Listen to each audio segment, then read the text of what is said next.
യേശുവിൻ സ്നേഹിതരെ, കൂടെയുള്ളവരുടെ നാശം ആഗ്രഹിക്കുന്ന ശിഷ്യന്മാരെ ശാസിക്കുന്ന ക്രിസ്തുവിൻ്റെ മുഖമാണ് ഇന്ന് സുവിശേഷം നമ്മളെ ഓർമ്മപ്പെടുത്തുകയാണ്. അവർ ജീവിക്കുന്നത് പോലെ തന്നെ എല്ലാവരും ജീവിക്കണം, അവർ വിശ്വസിക്കുന്നത് പോലെ തന്നെ എല്ലാവരും വിശ്വസിക്കണം, അവർ പഠിപ്പിക്കുന്നത് പോലെ, അവർ പ്രവർത്തിക്കുന്നത് പോലെ തന്നെ എല്ലാവരും പ്രവർത്തിക്കണമെന്ന പിടിവാശി അവരെ നാശത്തിലേക്ക് നയിക്കുകയാണ്. നമ്മളും പലപ്പോഴും അങ്ങനെയാണ്.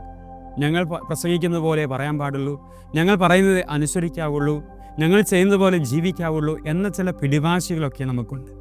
ഓരോരുത്തർക്കും സ്വാതന്ത്ര്യം ദൈവം കൊടുത്തിട്ടുണ്ട്, വിശ്വസിക്കാനും ജീവിക്കാനും പ്രവർത്തിക്കാനും ഒക്കെ. ആ മേഖലകളിലേക്ക് കൈകൾ വെച്ച് അവരെ നശിപ്പിക്കാനുള്ള നമ്മുടെ ആഗ്രഹങ്ങൾ ഈശോ ഇന്ന് ശാസിക്കുന്ന ചിത്രമാണ്. പ്രിയപ്പെട്ടവരെ, ഞാൻ മൂലം ആരെങ്കിലുമൊക്കെ എൻ്റെ സമൂഹത്തിൽ ഇങ്ങനെ വേദനിക്കുന്നുണ്ടോ എന്ന് നമുക്ക് ചിന്തിക്കാം.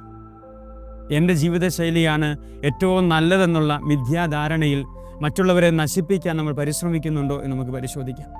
അങ്ങനെ എവിടെയെങ്കിലുമൊക്കെ തമ്പുരാന് സ്നേഹത്തിന് എതിരായി നമ്മൾ ജീവിക്കുന്നുണ്ടെങ്കിൽ, വിശ്വാസിയായിരിക്കെ വിശ്വാസിക്ക് നിരക്കാത്ത ജീവിതം നയിക്കുന്നുണ്ടെങ്കിൽ, ഈശോയുടെ മുമ്പിൽ മാപ്പ് ചോദിച്ച് നമുക്ക് പ്രാർത്ഥിക്കാം. ദൈവമേ, എല്ലാവരെയും അവരായിരിക്കുന്ന രീതിയിൽ കാണുവാനും സ്വർഗത്തോട് ചേർന്ന് അവർക്ക് വേണ്ടി പ്രവർത്തിക്കുവാനും കൃപയേകണമേ എന്ന് ദൈവം അനുഗ്രഹിക്കട്ടെ. ആമേൻ.